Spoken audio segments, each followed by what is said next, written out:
How you doing? This is Black Shy Guy here once again coming at you with another podcast episode. And as always, hopefully your week has went well and smooth. A lot of things are going on. A lot of people with their different beliefs when it comes to the war that's going on in Gaza, obviously. And a lot of unusual support for Hamas despite their actions against innocent civilians. Innocent civilians that had nothing to do with what they are trying to gain, which is freedom. Their actions inexcusable. But for some here in New York City and across the globe, it was justified. And here I am listening to Ben Shapiro. Right now, as I speak, I'm listening to Ben Shapiro, and I would like you to join me. Let's continue. Before I press the play button, make sure you get your drink. And as always, I thank you for sitting at my table. Whoa, the hue and cry by the anchors at Sky News. Where are they? Where are they? They're gone. They don't care. I noticed they only care about one time. One time. There's only one time they care, and that is when Jews defend themselves. When Jews defend themselves, that's when they get very uptight. That's when it's like, and it doesn't matter. Ben Shapiro is talking about right here that a lot of people have a problem with what the Jews are doing in Gaza. Yes, civilians are getting killed during the process. But like Ben said, they were warned. They were warned to evacuate the area. Obviously, Hamas is telling them to stay. So if you get killed, we can basically use you as a martyr as to how cruel the Jews are. Because look, they are killing innocent civilians. Innocent civilians that Hamas told to stay and sacrifice themselves. Yet you got people all around the globe going against what they're doing, which baffles the shit out of me, honestly. Because obviously we know what their agenda is. We know what their agenda is. Their agenda is to wipe out Hamas, not to hurt civilians, not to hurt the innocents. Yet people are trying to spin the narrative to say that the Jews, who are way more better equipped, should find a way to seek out Hamas and wipe them out, other than bomb the city. They have to bomb the city. They have to make the grounds clear so the troops can go in there by foot and slowly but surely smoke every one of Hamas out. For some odd reason, everybody knows the rules of engagement. Everybody's all of a sudden a tactician when it comes to war. Try to analyze the situation before making such an asinine comment. Let's continue with Ben. Matter. Those Jews are taking more precautions to save civilians in Gaza than the ruling power of Gaza. It doesn't matter. It's the Jews' fault. The Jews have to go back to status quo ante. They have to lick their wounds, absorb their loss, and wait for the next time that Jews get slaughtered in their beds. Because that's what Jews ought to do. That's what Jews ought to do. Now, in order to justify that, you have to come up with some sort of moral self-justification. The way a lot of people have done it is by involving themselves in propagandistic efforts to deceive themselves. As I said before, everyone wants to go back to their priors. And going back to your priors, the moral equivalence prior that was always stupid, it has been stupid for 40 years. The best way to do that is to just deny that what's happening is actually happening. And the best way to do that is to pretend that you're being lied to. So I want to take a quick example. Yesterday, I tweeted out a photo and I showed it on the show. It was a photo put out by the Prime Minister of Israel yesterday by the first responders in Kfar Aza. It was a picture of a baby burned to death. This was a very horrific picture. Very horrific picture of a baby burned to death.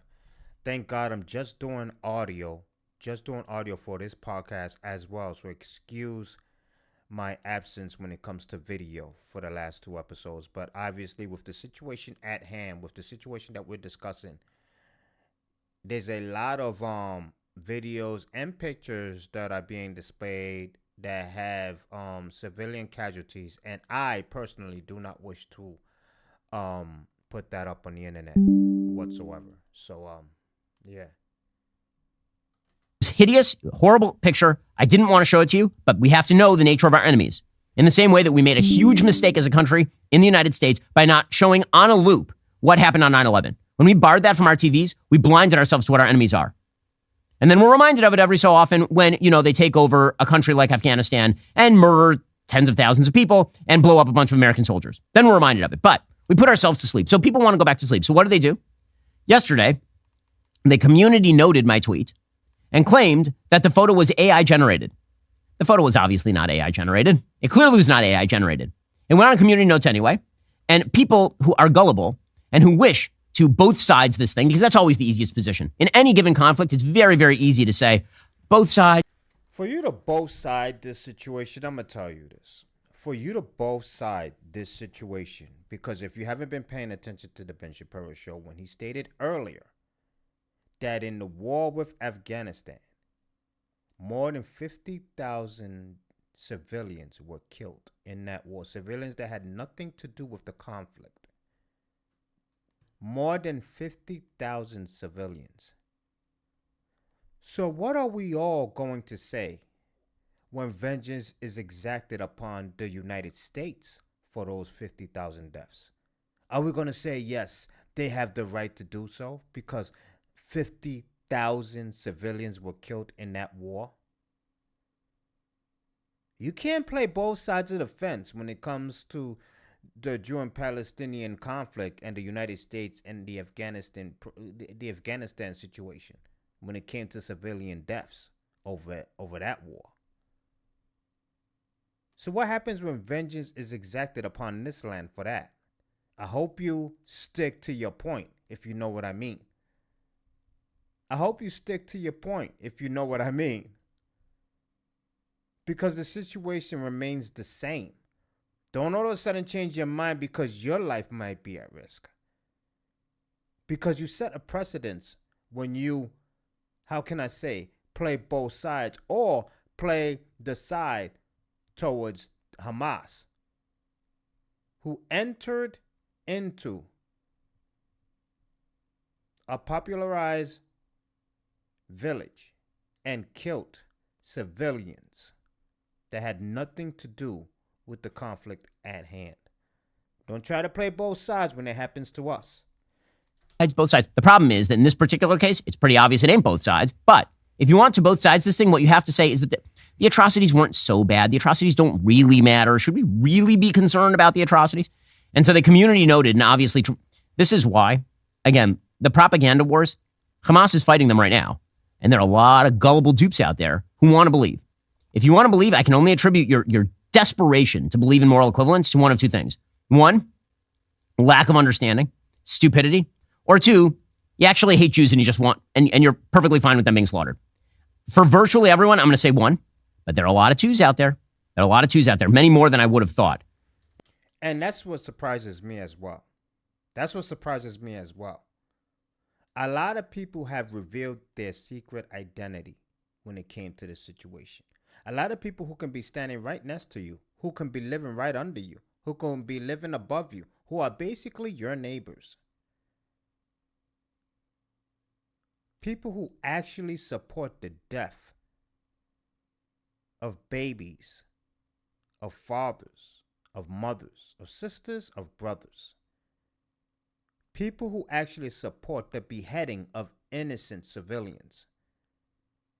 People who actually support the gunning down of so-called hippies from the men in hand gliders, the terrorists in hand gliders. These are the people that live among us. Those are the people in those parades and those crowds who are praising Hamas for what they have done. Those same people, even the Americans who are within that mass, praising the death of the Jews that happened in the Hamas attack. They are among us. Now look within, okay? Look within. Think about it. Because I don't believe Ben Shapiro said this, and I'm going to call it out. The Americans that are standing within that mob of people praising the death of the Jews, think about it. You think they like Americans anymore then they like the Jews. They wish the death of Americans as well. Yet you stand with them because they're causing the death of another race.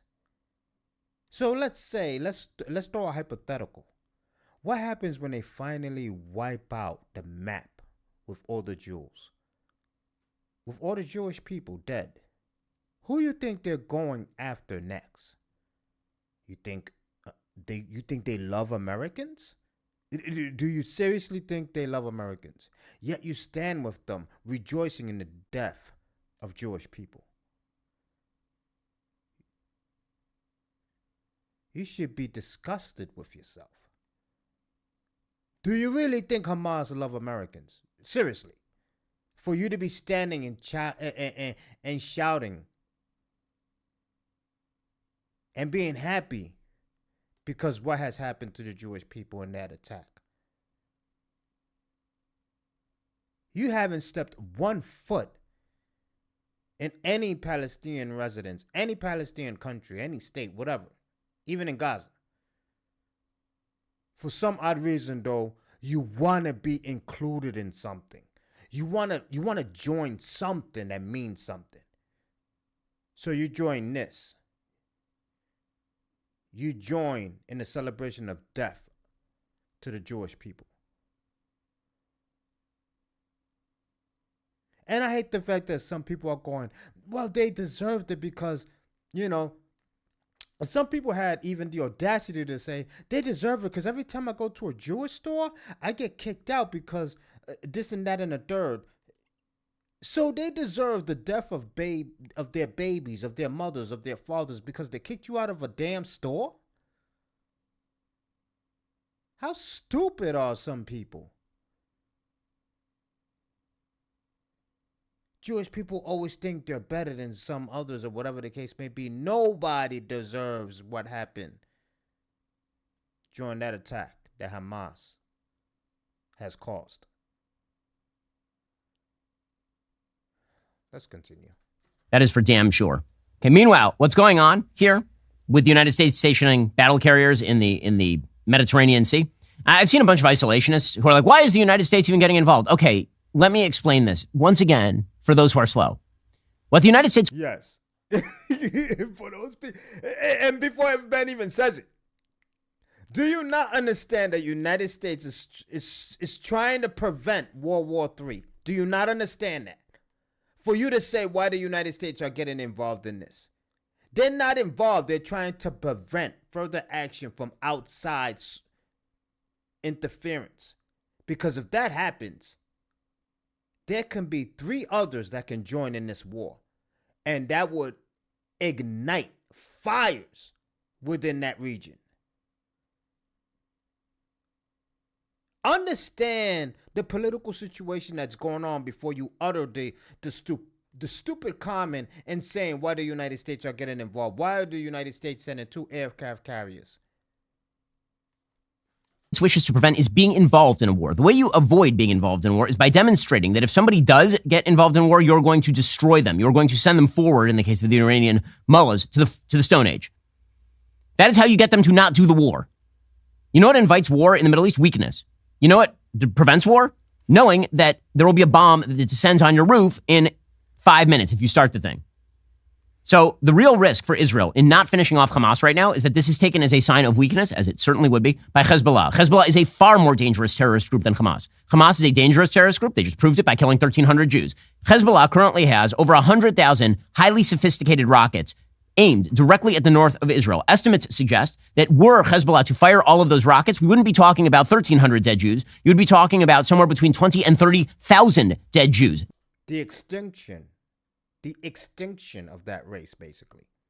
Obviously, we have Jews here and spread out among, the world, obviously. But we're talking about the extinction of every Jew in that region if those rockets are launched. Why do people not do their research before they start talking about certain things? At least do your research, even if you don't have knowledge of it. Because there's some people who don't have knowledge of it, but they go, you know what, let me do my research before I start talking about certain things. Let me do my research. It may take a couple of hours, may take a day or two, but at least when I come out of it, I know what I'm talking about. Do your research. Day one. If Hezbollah gets in, Israel will have no choice but to unleash the Air Force. If they unleash the Air Force, they're not going to be worried at that point about civilian casualties at all. They're simply going to have to eviscerate the entire south of Lebanon and topple the regime in Lebanon that supports Hezbollah. If that happens, Iran undoubtedly gets in, and so does Syria. If that happens, and Israel is now faced with a full war in the north, combined with a war in the south, because they will not have defeated Hamas, that's the predicate. If Israel is forced to the wall, the possibility of nuclear exchange is extremely high. That is why it is very important that the United States provide the material aid to Israel, and that they also dissuade Hezbollah from getting in. It's why Joe Biden has been warning Hezbollah not to get in. That's what's happening right now. So the United States, again, Joe Biden he's a fool for having catered to the Iranian regime for so long. It's what led to this in many ways. It turns out that, once again, showing your neck. Because the money that he provided to them. The money that I don't believe he froze yet. I couldn't be wrong. I can be wrong. I think he froze it now. He'd be stupid if he did it. And knowing Biden, he probably didn't freeze it because he is towards the point of no return when it comes to staying sane. But who knows? I can be stand corrected when it comes to that situation because maybe he has frozen. Back to the Iranians ends with you being dead or your friends. Mostly if you're the United States, gets your friends killed. But it certainly got a lot of Americans killed in Iraq when we shut our neck to Iran. In any case, the United States and Qatar, which is an Iranian cutout, have now reached an agreement to prevent Iran from accessing $6 billion recently unfrozen as part of a prisoner swap. Now, the real question here is why the United States is not putting pressure on Qatar to turn over Hamas's leadership to an international court. Why? The United States has that kind of leverage over Qatar. Perhaps they should be, encouraging Hamas leadership to be arrested, but they're not. They're not doing that. At the very least, that is a tacit admission that what's going on in Qatar, the entire Hamas leadership, they don't care what happens in the Gaza Strip. They're worth millions of dollars, and they're living in Qatar in posh 5-star suites, as is very typical of terror groups. The great lie of these terror groups is that the leadership deeply cares about the cause. Very often, the leadership doesn't care about the cause. They just like getting rich and living in posh estates. Yasser Arafat, by the time he was done, was worth hundreds of millions of dollars that he had stolen from his own people. Mahmoud Abbas is a very rich man. The heads of Hamas, again, living it up, posh style, in Qatar, far away from the human privation that they have caused in the Gaza Strip. But the bottom line here is that the interest the United States has, no one wants a war. This straw man that everyone is itching for a war with Iran, name the person. Name the people. I know Lindsey Graham says dumb words sometimes, but aside from Lindsey Graham, can you name people who are yeah, let's go to war? Israel doesn't want a war with Iran. No one. This bizarre isolationist notion, this straw man. And a war with Iran. Listen, a war with Iran is the last thing we want, especially when it comes to the oil business. You do not want a war with Iran. You do not. At this point in time, want a war with Iran. You just don't. I mean, it'll be the wrong move. It's funny how some Republicans also stated that we should go after Iran, which is utter stupidity. I understand the anger. I understand the emotions that are running high, but you can't wish a war on Iran. Not at this point in time. No, it's the wrong move. The United States is not even ready for a war. They're not. Do we have military power? Yes, we do, but we're not ready for a war. Not with what's going on here. Absolutely not. That it's you versus all the warmongers? No, it really, really is not. It really is not. What it really is people understanding the Middle East and understanding that if you do not throw people off the ball right now, it's going to get way worse really quickly. Because again, if Iran gets involved, Iran has sponsorship from both China and Russia. And things get really ugly really quickly. Okay, well, this week has been just devastating. Absolutely devastating on every level. It's been devastating for Westerners generally, or should be, if they had a shred of class or an ounce of dignity. There are many millions of people who do. I'm not discounting any of those people, obviously. The outpouring of support from Americans for Israelis and for Jews generally has been amazing to watch. I've gotten calls from tons of Christian friends, calls from tons of people who are a-religious, just people who are seeking to help. And God bless every one of you. Seriously, God bless you, and God bless people who are willing to stand up for the lives of Jews. It is rarer than you would think. It's been obviously an unbelievably difficult time. I don't know a single person in my inner circle, Jew or not Jew, who hasn't been devastated by this. Obviously, in the Jewish community, it's. If you want to watch the rest of this, make sure you tune in to Ben Shapiro's YouTube channel. I will have it linked in this podcast subscription, so make sure you tune into his channel. He also goes into why this conflict started. Obviously, that video is very old. You may have to look for it, but he did say he may link it into his subscription so you can witness the video as he tells all. So this way you can have a better understanding of this holy war. So let's move into the next topic, which is Jada Pickett, all right? And I'm going to keep this short because she discusses me. I wish not to give her any type more of publicity, even though I'm a small channel. I do got some heads, all right? People do listen. But I do not wish to discuss Jada Pickett for more than 5 minutes because she's only worth 5 minutes. Because the damage she is doing to that man named Will Smith is unbelievable and unbearable, but avoidable by Will Smith if he chooses just to start the divorce. But he has not chosen to do that yet, which is very, very unusual for a man to endure that much embarrassment from a woman who's causing it all. Why does Will Smith not wish to end this atrocity? Why does he wish to continue to be embarrassed by this woman? This woman who has declared her love for a man who has already been deceased. A man who no longer is around. Yet she continues to post videos of her and that man who's deceased continuously. Despite her having a husband. Oh, but no, it's not her husband because they haven't been together for the last 6 to 7 years. So everything they have been doing have been a show, a lie. But Will Smith slapped a close friend in defense of a woman he is no longer with, which also brings up another scenario as to why. Doesn't matter if she's the mother of your children. Doesn't matter because the joke that was told about her was insignificant. Very inconsequential. Didn't mean anything for you to get that upset and to basically cause the end of your career or the start of the end of your career. Because no one takes you serious.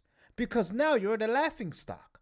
Because of a woman who desperately wants to be significant in the public eye, that she's willing to use you to be significant. And by doing that, it's causing you such an embarrassment in front of everyone that now you're looked at as a clown. Will Smith gotta wake the fuck up and divorce that woman and be away from her and stay away from her. Keep her as far as possible. Communication only. And communication only when it talks about anything going on with the kids. Other than that, keep her out of your life. And you need to do that immediately because I believe his career will skyrocket at least halfway back if he gets away from that witch.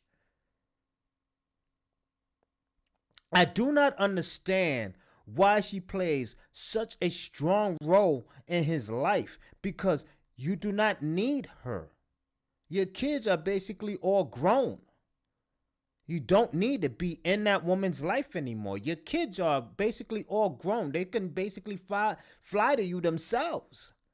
Why do you wish to keep this woman around when she continuously embarrasses you? Just because she wants to be in the public eye. That's all Jada Pickett wants, is to still be relevant. She knows she has no relevancy with anyone, so she knows by sparking up this situation to sell her book, she knows people is going to start talking about her again. And what people do, they grant her her wish. So they start putting her up on YouTube videos. They start putting her up on the news. Now she's being talked about again, and she loves it. Why? Because now it may sell a few books. May not sell a lot because people find her to be a joke, and she's very much disliked in Hollywood. So she's disliked everywhere, honestly. But the fact that people are talking about her makes her happy, because listen, if you're talked about, at least that's better than being not talked about. But the one who's suffering through this whole situation is a man named Will Smith. Will Smith, a man that needs to wake the fuck up and realize that this woman does not care for you whatsoever. Does she care a little bit? I don't know. Maybe. Who am I? I'm outside looking in. You probably know something even more. The fact that you're in, but the actions she's displaying shows that she doesn't give two shits about you.